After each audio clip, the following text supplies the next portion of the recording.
I recently made videos about drinking and cocktail making, and now I want to do something for the gentleman who abstains from alcohol, whatever the reason may be. This video is also for the gentleman, like myself, who enjoys a drink here or there, but also appreciates the benefits of taking it steady. It is a problem in the media's depictions of male anti-heroes that they often have a serious drinking problem. In fact, it's often intrinsically linked to their personality. Who would James Bond be without his vodka martini, shaken, not stirred? Can you imagine Don Draper without his signature old-fashioned? Or Tommy Shelby without his Irish whiskey? These depictions of masculinity have created a clear association between the habit of drinking and being a man. But in this video, I want to tell you why that is a falsehood and provide you with some non-alcoholic alternatives that will still provide a sophisticated and enjoyable drinking experience. There are many advantages to avoiding alcohol altogether. To my mind, the main one is about control. When we drink alcohol, we lose our inhibitions, our ability to make good decisions and make good judgments of others. And I'm not just talking about beer goggles, but also the kinds of people we might associate with if we drink too much. When drunk, we become unpredictable and might do or say things that we didn't mean and regret the next day. Alcohol also has numerous health downsides that a gentleman may wish to avoid. First, there's the calories. So many men are overweight simply because they drink too much, causing the very unflattering beer gut. Some more long-term health problems from excessive drinking can include high blood pressure, stroke, liver disease, and digestive problems. And when it comes to the downstairs department, booze is far from your friend either. Worst of all, in my opinion, are the day after effects of drinking. If you're a man on a mission, you want to seize the day, spending the best part of it hungover is a huge waste of time.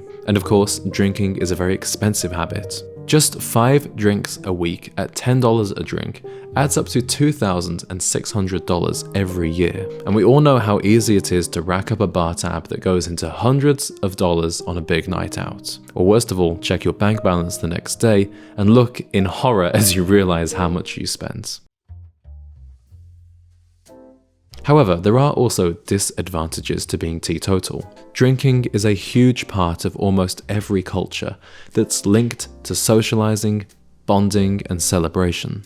Having a beer with your friends, sharing a bottle of wine with your lover, or drinking a dram of whiskey with your dad can be some of the greatest pleasures in life. Whether you like wine, beer, whiskey, or whatever, learning about the production and the history of these drinks can also be an incredibly fascinating experience. And tasting new drinks can be just as culturally enriching as tasting new food. For example, I am very much looking forward to taking a tour of the Isle of Islay with my dad to go whiskey tasting later this year. For most people, it's possible to enjoy these pleasures while mitigating the more negative side effects of drinking. That's why I have a 2-drink rule. It's not that I would get drunk on 3, it's just that after 2, it becomes a little easy for that to turn into 1 too many. I understand not everyone is like this, but I'm sure some of you will relate. There's a middle ground where a little tipsiness and a little peer pressure can turn into a very long, unplanned drinking session. So a 2-drink rule is a way that I can remain fully sober and stop at that point where I'm still in full control. At the same time, it allows me to enjoy a glass of wine with my meal, a celebratory cocktail, or to taste a new whiskey. And of course, the 2-drink rule is far from a minimum. There will be times when I go out for lunch or dinner and don't drink alcohol at all. And at home, I avoid alcohol most nights. Now, some of you guys have noticed that I drink during some of these videos, and you've even thought that I might be drunk while filming them. I can assure you that is not the case, and I would absolutely never film a video for the internet while drunk. I actually only have 1 drink while filming, and normally I've turned on the camera before I've even taken my first sip. What should a gentleman drink if he's abstaining from alcohol? Just because you want to avoid booze doesn't mean you have to drink water or sodas filled with sugar and sweeteners. I have a few options for you that will still provide a sophisticated and pleasurable drinking experience, but without the buzz. My personal favorite is club soda and bitters. So bitters does contain alcohol, but you only use a few splashes, so when it's diluted in the soda, it overall has an alcohol content of about 0.5%, which is less than some alcohol-free beers. I love this drink because it has that familiar taste of an old-fashioned or a Manhattan. Those citrusy bitters feel sophisticated and are just as enjoyable to sip on as a cocktail. Soda and bitters is actually a popular drink among bartenders who don't want to drink on the job but still want to make themselves something enjoyable for the night. You can also ask your bartender to add an orange peel to upgrade the drink even further, and when you're making this at home, you can choose from the wide selection of different bitters out there.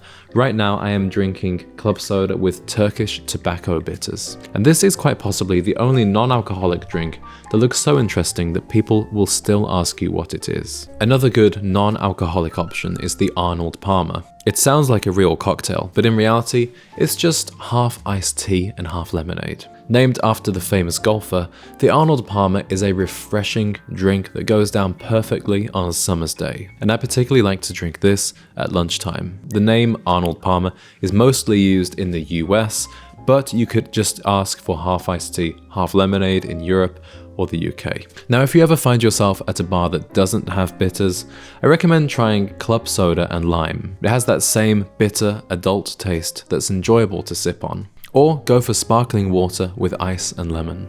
Perfectly enjoyable and refreshing, although perhaps a little more obviously non-alcoholic than a club soda and bitters or an Arnold Palmer. I know it sounds a little ridiculous that we want our non-alcoholic drinks to be discreet, but that's because drinking alcohol is just so ingrained in our culture. And if you are self-conscious about being sober, it's better to accept that and work with it rather than feeling the pressure to drink when you don't want to. And of course, many restaurants and bars will have mocktails on the menu, and non-alcoholic beers and wines are becoming more and more popular. However, personally, I don't go for these because I enjoy the taste of club soda and bitters more than any of those mock alcohol drinks.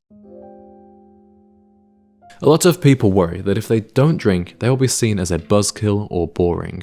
But remember, going out for drinks, it's never really about the drinks, it's about the conversation. So you have to use this opportunity to prove that you are still a fun person to be around with great social skills and confidence without alcohol. A lot of people use alcohol as a social lubricant or to give themselves Dutch courage, but a gentleman shouldn't need that. By being sober, you'll actually be a much better socializer because you can be aware of your surroundings. You can make sure everyone is included in the conversation, make better judgments about people, and think more before you speak. Nobody is going to notice that you're not drinking alcohol if you're enjoying yourself as much as everyone else. And as for talking to women, well, nobody likes a sloppy drunk. On the contrary, a man who is in control and highly confident while sober is very attractive to women. He can keep the conversation going all night long, remain interesting, and stay on an even keel. Gentlemen, whether you are teetotal or a hardened drinker, I hope this video has been interesting for you. I want to hear from you in the comments whether you drink alcohol or not, and if not, what is your non-alcoholic drink of choice? Even if you don't drink booze, I think you can still enjoy going to bars and meeting new people. I previously made a video all about how to go to a bar by yourself, strike up conversations with strangers, and make new friends. So you can combine the tips in that video with this one and have a perfect sober bar-going experience. Thank you for watching, gentlemen, and cheers.